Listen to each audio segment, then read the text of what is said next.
I can't remember the date of her death, and I can't remember how long it has taken. Like, I can't say, oh, it's been 10 or 15 years, because that's just me trying to forget some painful and horrible details. At some point, she was losing her hair. It was like if she pulls her hair, it comes out. So it was painful to watch. We didn't have the time to share proper brother and sister relationship. It's something I still think of, and I hope that I was able to like do better. We should have treated ourselves better. My Yeah. name is Tunde, and I come from a very humble and Christian background. Um, we were three. The second born and the oldest son. So I have an elder sister and my junior sister. So I think the age difference between I and my elder sister is just a year. And I think about 4 years or 5 years between I and my junior sister.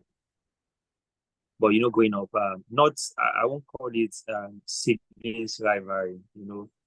Everybody just trying to establish authority, and you can't tell me what to do, this and all of that. You get so even till now, everybody still agree that she was a shining light in darkness. When I know people say that they have family members that people outside see them in different lights. They see them as a loving person, a friendly person, like somebody that would do anything for any other person outside, except when they come home. So it was like that. I'm like, I could see that she could sacrifice her convenience for somebody else just for them to be happy. Everybody wants to be around her because of the kind of person that she was. And even till now, people still say that. So, but coming home, I'm just like, you have to understand that yes, you are the last one, but there are certain things you have to do at home. There are certain things you have to obey. There are certain things we tell you that you have to do. So it was just that between us, and I and my elder sister had that too. At some point, we didn't want to see face to face in good light. I would say not that we hated ourselves, but we were just trying to establish dominance. You get, I was trying to say, oh, I'm the male child and all of that. And she is trying to say, I'm your elder sister. If I ask you to do something, you still have to do it. And coming from a place where we don't even want to be in the same space growing up to now that my sister will be having an introduction this month, and she was not happy with some of the things that was going on. She called me yesterday. So I had to call my parents. So now they are like, why do you guys have to decide on some certain things before we know? You get, so I hope that I could have that kind of relationship with my junior sister before she left. But there was no time, because how it happened was was quick, because she was fine, and all of a sudden she started having some growth in at cheek area. So we thought maybe it's just ingrowth, and we did surgery, they removed it, only for it to start going back again. And it was painful, because to see her in pain from time to time, after doing surgery to remove the growth. And we thought, oh, that's a stage to getting better, and only for that to intensify again. And it was sad, like now, because I think that even made me venture into medical school. I did physiology, and I tried to like know what was going on. And I came to discover that it was a sickness that is prevalent in Africa that comes from excessive malaria. And the doctors again were saying it was cancer, whereas it wasn't. So even if it was, we're supposed to do some tests and at least know the nature of what it was, but they were confused. They didn't know what actually was going on. So everybody was just trying whatever they could, do surgery to remove it, give drugs. At some point, she was losing her hair. It was like if she pulls her hair, it comes out. So it was painful to watch. And the fact that, and at that point, I think I was preparing for my wife at that time. I am my elder sister. So my parents putting up finance for the exam, putting up finance to take care of her. It was painful to watch as a child growing up and seeing all the struggle that they had to do. My mom had to take a break from work. Thankfully, she was working in a place that they understood. They gave her a break as long as she could take. Sleep on the balcony at Lutz. We didn't see her for like months.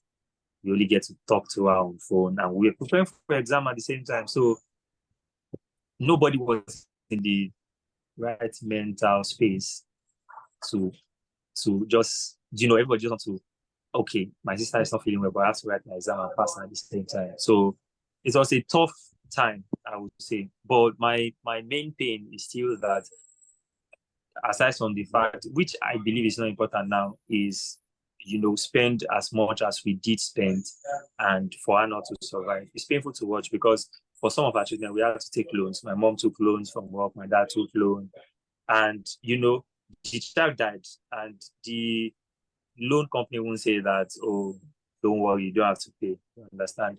It opens fresh wound when you have to go and say, oh, this is the quarter I have to pay this month for the loan I took for so thing. And the reason why you took the loan is not even there. So watching my parents also go through all of that pain, but my main pain is that we didn't have that relationship. As much as we tried, I tried to like build that relationship with her, that, oh, I can't watch my sister go like this, and we are at loggerheads for as long as I can think of. And we didn't have time to like do a proper child's play together. We didn't have the time to share proper brother and sister friendship or relationship. It was always one thing or the other. So it's something I still think of, and I hope that I was able to like do better. I agree that we all deal with loss differently. The way I've tried to like deal with it is try and keep the important moments and try and forget the bad moments. Like, for example, I can't remember the date of her death, and I can't remember how long it has taken. Like, I can't say, oh, it's been 10 or 15 years, because that's just me trying to forget some painful and horrible details. Because if I remember, I remember how it happened that day. I remember the date, but I can't remember the year. The reason was because the person I was in a relationship with as at that time, she died a day before our birthday, and 2 days before my dad's birthday. So that's why I can't forget. So every August 23rd, I always remember. Yeah. So we got home, we prepared what we're supposed to eat, and one of our neighbor, which is like an uncle to me, called us that he wants to see both of us, that we should come. And I'm like, this is the first time this is happening. What exactly is going on? And after so much word of encouragement and preaching, and he said it, I went mute. I didn't say anything. They were calling me. I didn't even know they were calling me. And when I came back to the reality of what was going on, I was just like, it's fine. That can we go home now? And he said, yes, we can go. If we are sure that we'll be fine. I said, we'll be fine. And went home. And I locked myself in the room. And they almost broke the door down before I could open the door. I locked it. I was not crying. I was just on the bed. And I was just thinking about what could have been, what I could have done better, how we should have or might have treated ourselves better, how I should have done better as the elder brother to make her understand that this should not be a fight for dominance. As much as I know that you want the best for me, I want the best for you as well. So all of that was what was playing all through my head at that point. And they actually thought that maybe I've done something to myself in the wrong. But I was just there trying to deal with the loss in my own way. And one way I've tried to do that over the years is try to forget some details. And some is just when I decide to like sit down and think about how things went, that I remember some things that happened. Like, for example, the details and the date that it happened, I only remember now because I just tried to picture what was happening that day, and I could remember the day. But the year, I can't say this was a specific year. maybe if I ask my parents. And the funny thing is that I think that my parents are still dealing with the loss. Why I said so is, one, I want to have a conversation with them on it. I don't know when, I don't know how. I think that's why I have not. I want to have a conversation with them on it, and maybe we can all move. Not that we are dwelling on it, but I see that sometimes my dad and my mom unconsciously calls her my name, even though we are different genders. My mom wants to call somebody and she just calls her name. And I think it's over 10 years or thereabouts, maybe. So you should know that one way or the other, they can't forget. There's no way we want to put it. For I believe that they are still dealing with the loss. I'm still looking for a way to have a conversation with them about it, but I don't know how, because I think it's better not to do it in a way that will open, a wound that somebody is just trying to patch, that is not healing, that somebody is just trying to patch. When you open it and you don't open it carefully, it can become bigger. So I'm trying to do it in a way whereby maybe at the end of the day, all we will dwell on is the happy memories, the good things that she was able to do when she was here. Maybe bring people, or maybe thinking about it now, maybe I can talk to some people that I know she was close with, that were her friends, and people that they were close to her, and maybe do a short video of one sweet thing that they can remember that she did, and maybe play it for them, so that they will know that as much as they know that she lived a fulfilled and happy life, they should know that she's in a better place, which I believe that they know. But yeah, you can't see how anybody will deal with loss, especially when it comes to loss of a child. By the time I want to bring it up, it won't be as if I'm opening up a wound that has not healed, but for us to see the good side of it and what she was able to do when she was alive. Yeah, so I know God will help me on the appropriate way to go about it. After what happened, I'm sure you wouldn't be picking fights with your big sister right now. Like, you guys must be besties. Yes, we are. I think that taught me to understand that life is short. We don't have to dwell on the bad side so much, and I think I took that to my friendships as well. So if any of my friends, they do anything to me that I feel bad about, I come up to them and tell them that, oh, because why not try and settle things while they are still here, and wait until when they are gone and you are regretting we're not able to, like, if you say this person have done this to you, you don't have to wait until they realize. You can as well walk up to them. Now, if they don't agree or they take it south, it's fine, as long as you have peace of mind that, oh, I try as much as possible to settle with this person. But either I like it or not, I have to understand that my parents are getting older and death can come anytime. As much as I don't want it to come now, I try as much as possible not to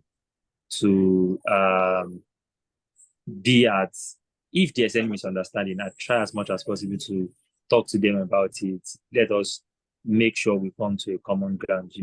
Most parents are here to understand that your children are adults. Yeah, there's a level at which you can parent them now. They believe that the same way that they were parenting them when they were 5 years old, they can still parent them now that they are over 20 or even in their 30s for some. And for some of those children, they don't know how to um, talk to their parents and say that you guys should understand that I can make certain decisions on my own now.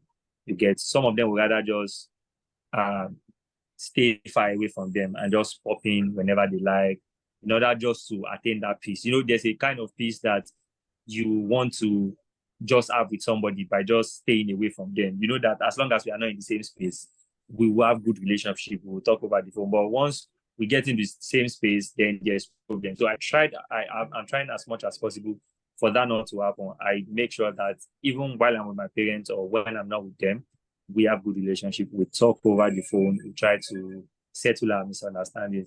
For example, I think I just cut my hair. I was making my hair before. I just cut my hair like last week, Sunday.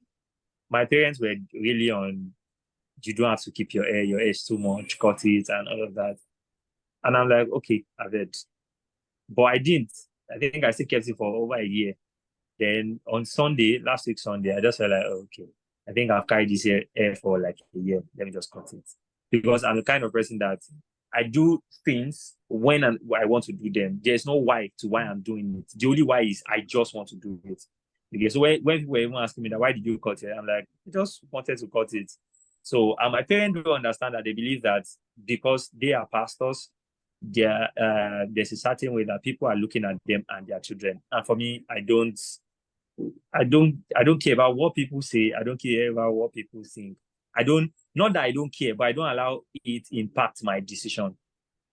Yeah, I believe that everybody have the right to their opinion, but I have the right to do what I want to do as well, as long as I'm not putting anybody in danger or hurting anybody. So, but my parents believe that people are looking at you, people are doing this, there's a certain type of way it should be. And I'm like, okay, fine, I understand, but I'm still going to do what I would do. So I think that was when it was on that issue, we're having a bit of friction. But now, like everybody's fine. My parents understand now that, yeah, I'm working and work is busy. I won't have time to come home every weekend or every 1 month or every 2 months. Yeah, I think yesterday when I was talking to my dad, usually when we want to have like some meetings or emergency meetings like that, they want me to appear physically. But yesterday it was my dad that was suggesting that, oh, when he gets home, we'll have like a WhatsApp meeting. I'm like, okay, now there. So I believe that you don't have to fight your parents to get some things out of them. There's a way you are, because at some point, and this is what some people in this generation don't understand, as much as they are your parents, at some point you have to parent them on certain things, Yeah. which most people don't know how to go about it. Some people come out rude with it. Some people come out in a disrespectful manner with it. I believe that if you sit your parent down and you have heart-to-heart conversation on certain things, they will understand where you are coming from, and everybody will have a middle ground. Yeah, so that's what I've tried to like do. And with my sister, I just felt like I used to tell her that it's just two of us at this point. You have to understand that it's just two of us. So we have to do whatever we can. We have to have our back. We have to make sure that just let me know whatever is going on. So when she is telling my parents something and they are not saying from her perspective, I try to hear from her, hear from them, and let's just find a middle ground. Let everybody be at peace because we don't have forever to spend together. Yeah, so that's the only positives I've been able to drive from that area. And other things I'm trying to work on it to make sure that I also eat properly from that situation.